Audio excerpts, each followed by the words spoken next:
Здравейте, аз съм Ирена Григорова. Често чуваме името Анатолия, когато става въпрос за праистория, защото се приема, че именно оттам е дошло част от населението, което създава великата варненска цивилизация. Оказва се, че това е много интересна земя, пълна с тайни и загадки. И така, пригответе се за необясними и невиждани находки, за тайнствени рисунки и подземни градове.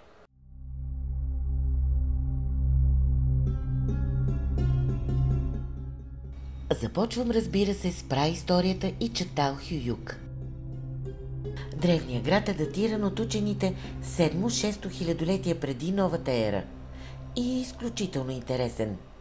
На територията му са разкрити къщи и храмове, сечива, оръжия на труда и множество глинени идоли. Най-известната находка, която е и емблема на обекта, е богинята майка с гепардите. До тук всичко е съвсем нормално, но тук, разбира се, идва онова, но което обръща всичко с надолу главата. Сред всички намерени находки от Чатал Хююк липсват каквито и да било оръжия. Явно хората, живяли на това място, са от малкото щастливци, които не са ставали жертва на нападение. Това е меко казано изненадващо. Селището се състояло от много съвсем близко разположени една до друга къщи. Улици нямало. Врати и прозорци по къщите също нямало. Входовете към домовете били капандори, разположени на покривите. И това изглежда доста странно, но все още не е притеснително. Голямата ми изненада дойде от едно изображение, което в първия момент не разбрах. Известно е, че хората в дълбока древност често украсявали вътрешните стени на къщите си с рисунки върху глинените стени.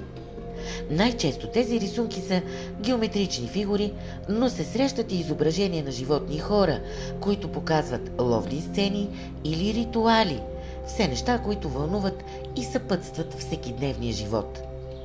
Такива съм срещала в няколко музея в България. Има ги и в Чатал Хююк. Освен всички тях, видях и чудовище със страховит външен вид и зловеща човка.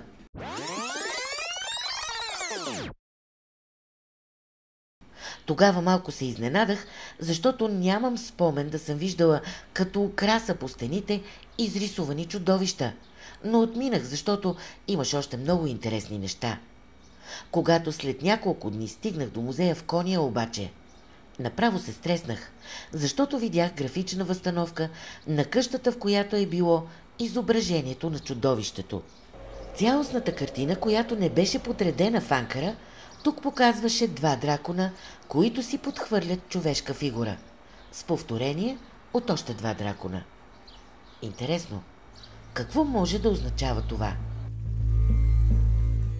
Защо някой преди 9000 години рисува такава зловеща сцена в дома си? Пък и я повтаря два пъти. Дали това е нещо, което хората са виждали? Дали по онова време все още над главите им са прелитали птеродактили или други летящи праисторически животни? От науката знаем, че динозаврите са изчезнали преди милиони години, така че не би трябвало да съществуват в човешките спомени. Картината обаче ясно показва два дракона и човешко същество между тях. Ами ако чудовищата не си подхвърлят човека, а обратно? Ако човека по средата ги дирижира, а те му се подчиняват? Замислих се отново колко чудовища съм виждала от онази епоха. Ами николко. Николко. Обикалям музеите от години, но никога и никъде не съм виждала картина, в която чудовища и човек да са в някакви взаимоотношения. Всъщност изобщо не съм срещала чудовища. В тази епоха те просто липсват. И понеже съм дете на съвременния свят и съм гледала безброй фентази филми, в главата ми веднага изкочи сцена, в която човек язди дракон. Какво друго може да обясни липсата на прозорци и врати в Чатал Хююк, освен това, че хората са влизали и излизали от домовете си от към тавана, защото там са кацани техните дракони? Между другото, това може да обясни и защо никой не е нападал селището. Смееш ли да се изправиш срещу дракон? Май се размечтах повече отколкото трябва. Все пак въпросите остават. Ако това странно изображение беше единично, бих казала, че просто майстор е имал развинтено въображение. Само че във витрината от епохата на праисторията има още няколко много странно изглеждащи находки. Те са намерени при проучвания на селищна могила Хаджилар и въпреки, че са от същото време като Чаталхююк, се различават съществено. В Чаталхююк глинените изображения на богинята майка изглеждат като съвсем човешки, докато в Хаджилар те са доста по-необичайни. Една от находките направо спря да хъми. Тя е глинена и изобразява жена с дълга сплетена плитка, която е полегнала на гърди. Долната част на тялото й обаче е абсолютно изненадваща. От кръста надолу то е с форма на жаба. Краката са свити от двете страни, но категорично не като жената да е клекнала. Самата и поза не е като да си почива. Тя се е надигнала на двете си ръце и гледа на някъде. И ако не беше твърде невероятно, бих казала, че е изобразена точно в момента, в който се готви за свой жабешки подскок. Виждала съм какви ли не интересни изображения на великата богиня майка. Прието е да се смята, че тя приема различни превъплъщения, като сърна, като птица или като змия.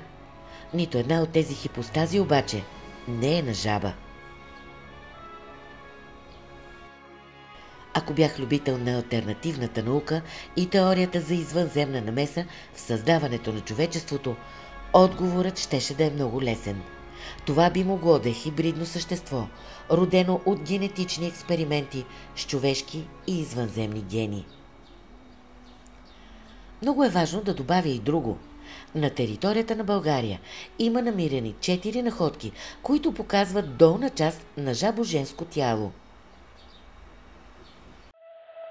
С това странните находки от Чаталхююк не свършват. Още една от красивите глинени богини привлече вниманието ми. В ръцете жената си е гушнала като дете същество с огромна опашка. Според табелката в музея, това в ръцете й е гепард. По това време наистина на тази територия живеят гепарди. Показват го много от артефактите. В някои от тях те са до богинята. В други дрехите на хората са в окраса от гепардова кожа, а трети са просто фигурки на животното. Съществото, което гушка жената обаче, със сигурност не е гепард. Всеки, който има котка, може да потвърди, че тези животни не могат да заемат толкова човешка поза. Статуетката показва как малкото същество е преметнало ръце през раменете на жената и е обкрачила талията й така, както децата. Какво обаче тогава е това малко бебе с голяма опашка, което така грижливо е прегърнала богинята?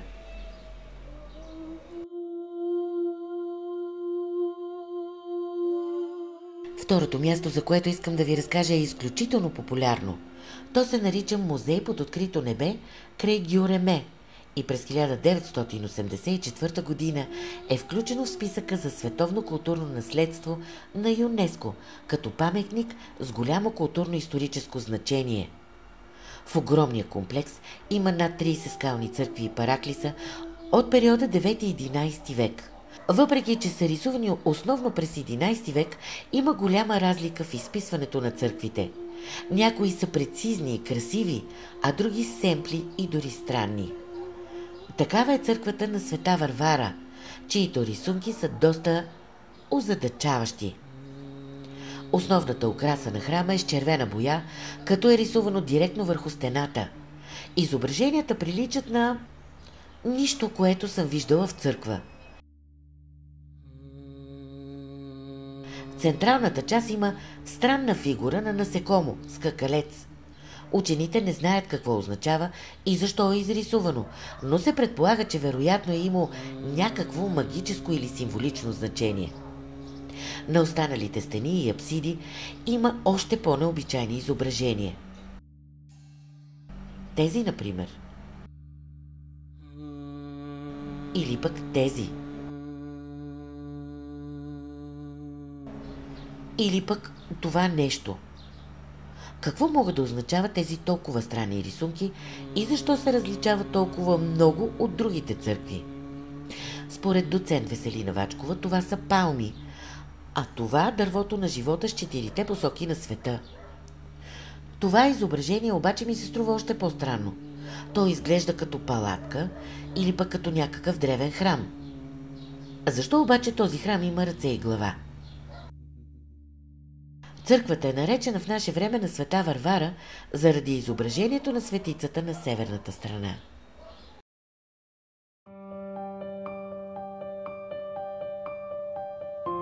От години в България се разказва за тайнствени подземни градове, които съществуват под краката ни. Чувала съм какви ли не легенди. В Анатолия те са реалност.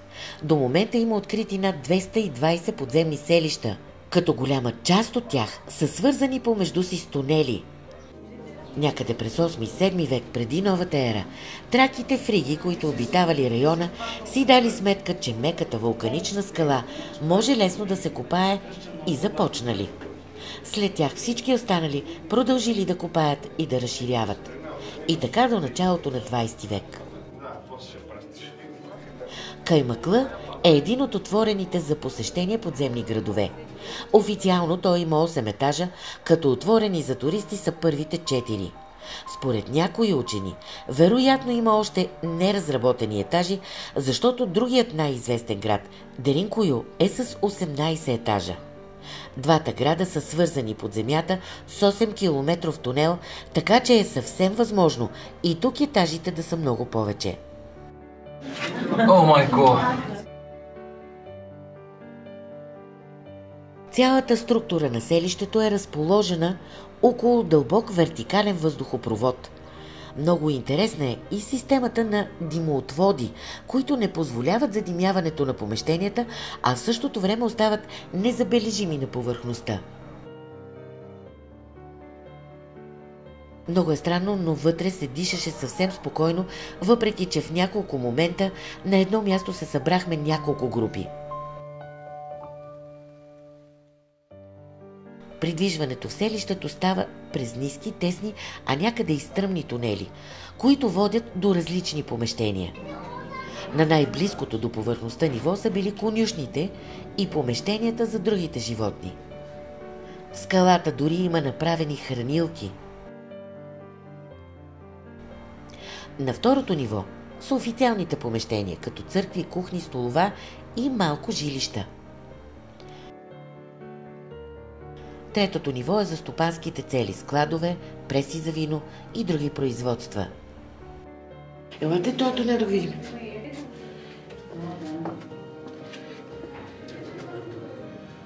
След това следват етажите за живеене и спане. Въпреки че тунелите са ниски и тесни, помещенията са широки и с високи тавани, като навсякъде нивата се засичат.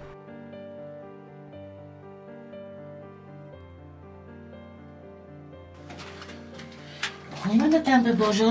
Тунели и пак така кулело, врата каменна е вишена там. Аха!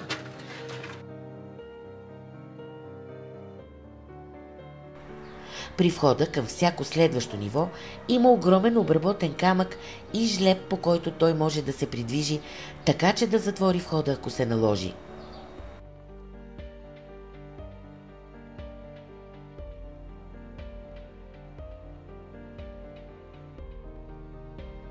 Легендите за мястото разказват, че проучените етажи са със 7 повече. Те обаче са засекретени, защото в тях има информация за живот много преди 8-7 век. Разказва се и че в околността има цели фамилии наблюдатели, които бдят за това тайната да бъде съхранена. Въпреки че днес се приема, че подземните градове са служили единствено за защита и криене от нашественически нападения, легендите разказват, че това не е така. Ето. Намерихме го пътя. Така ли? Да. Добре, не успяхме да се загубиме. Въпреки че... Ще това да се случи. На тука, Веси! Къде сте, бе? Идват! Тук малко като в топло. Се чуваме, се пресяха чакта. Да. Може ли една тиква?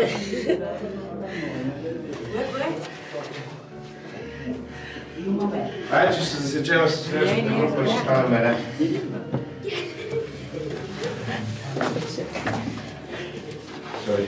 Но към момента е най-голямо.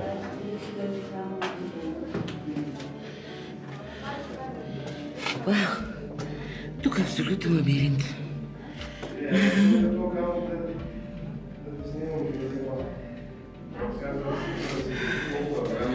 Никога не съм била в толкова прекрасно място, наистина.